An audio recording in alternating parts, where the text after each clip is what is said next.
Good afternoon, this is Jeff with Sewer Tech Northwest. We are at 9628 North Exeter Avenue here in Portland. We're located at the front of the house. I describe everything as if you are standing in the street facing the front door. So we are just out in front of the patio here.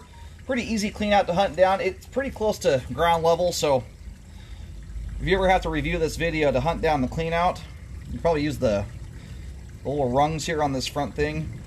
If you count 4 posts in, straight out from that about a foot off the patio there. Dropping into a 3-inch ABS clean out, we're going to check the overall condition and serviceability of the sanitary sewer line. Water is currently running. We are zeroed out and off we go here.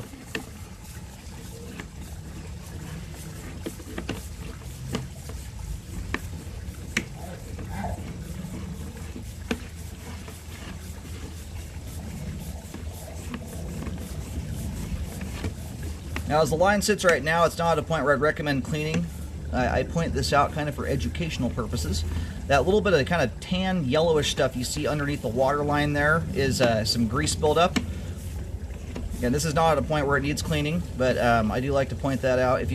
It's one of those things, after 25,000 sewer scopes that I've done, grease buildup and all the drain cleaning I've done, it is a very common contributing factor to blockages that occur, lines that result in blockages and backups. So it's a very good maintenance item to keep up with. It's one of the few things you can actually do as a homeowner to help maintain flow in your line. We just swapped over to, looks like 6-inch PVC. It looked like the line bumped from 3 to 4-inch ABS just before the transition to PVC. We'll get a little better look at that on the way out, but anyway, this is a reasonably clean sewer line. But I mean, for instance, I was doing a 10-month warranty inspection a couple weeks ago. In less than a year, these people managed to get almost inch-thick grease buildup in their line. So it's just one of those things to be mindful of. Really depends on how much cooking you do, but when you get enough oil and grease on your pans that there's enough on there that it runs off the pan in beads or worse, if you were to turn that pan sideways, it's at that point you want to start doing something about it. A thin little coating of PAM spray, for instance, is no big deal. Hot water and soap handles that just fine. It's when you're putting real quantity down the line is where it gets you. No amount of hot water or soap will handle that. It will build up, especially on the exterior of the home. Once the hot water, not everyone uses hot water, but it's often what's carrying the grease. Once that pipe hits the outside where it's buried underground, things start to cool off very rapidly.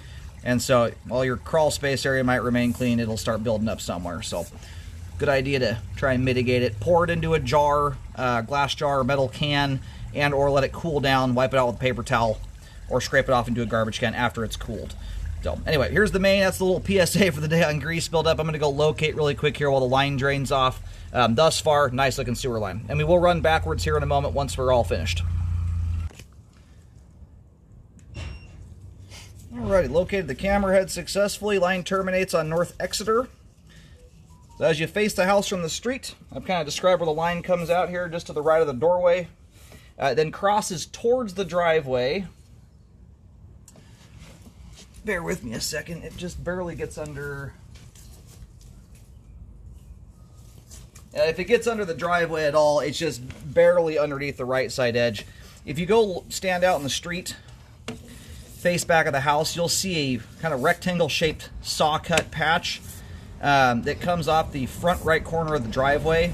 That patch there is where the line was cut into the roadway when the house was built. And kind of between the clean out and that spot there, you can eyeball pretty nicely the route the line takes. In case you're curious where the sewer line is.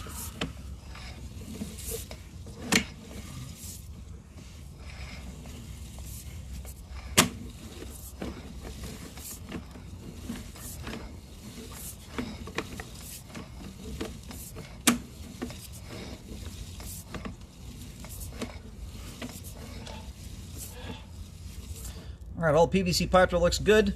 Most, if not all of that, will be in city responsibility. That transition happens either the right-of-way or the curb. From curb to curb in this part of town is city responsibility. So being that it transitions there at 17 feet, that might be at the right-of-way. Either way, it's in great shape. And the line does go from 3-inch to 4-inch pipe right here. You can see we kind of drop down there, and then once more to 6-inch PVC. And real quick here, again, this is nothing that needs cleaning, but just kind of an example. You can see you have kind of a chunk of grease right there. What that is a combination. You can see the string coming off that on my camera sitting over the top of. What that is it looks like a feminine hygiene product that got hung up in some of the grease there. If it were, I mean, I would need a lot more than that to start recommending hydrojetting. That will have no bearing on flow. That's just an example of what can happen to stuff as it moves through the line. When you start getting really thick buildup, these low flow toilets, especially these days, they don't have a lot of oomph behind them. So it's very rare, unless you have an extremely steep sewer line on a hillside, that when you flush that toilet, very uncommon for solids to go from point A to B in one shot. It's often a conjunction of toilet flushes, showers, sinks draining, all that stuff that helps to convey things all the way out. So very common that debris will stop up partway down line.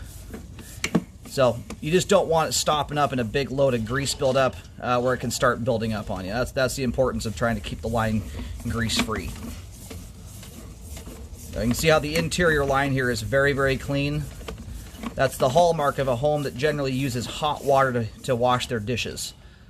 That hot water keeps things melted and emulsified.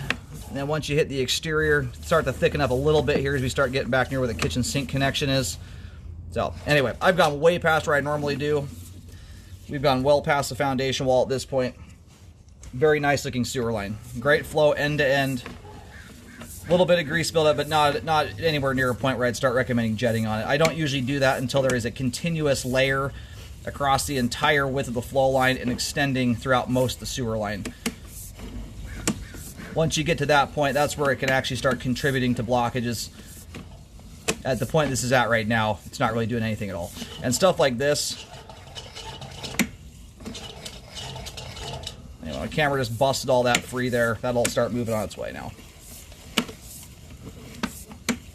Anyway, very nice looking line there. Zero settling, everything's in good shape.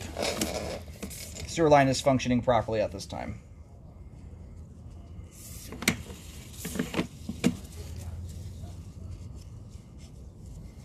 Your line here, again, there's the clean out. Lines up with the third post. I guess if you count the end piece here, the actual structure of the frame, about 4 posts in and about 16, 18 inches out from the patio, in the event that ever gets covered up by bark dust.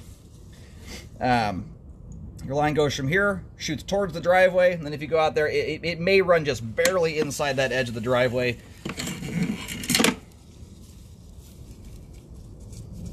Nice looking line.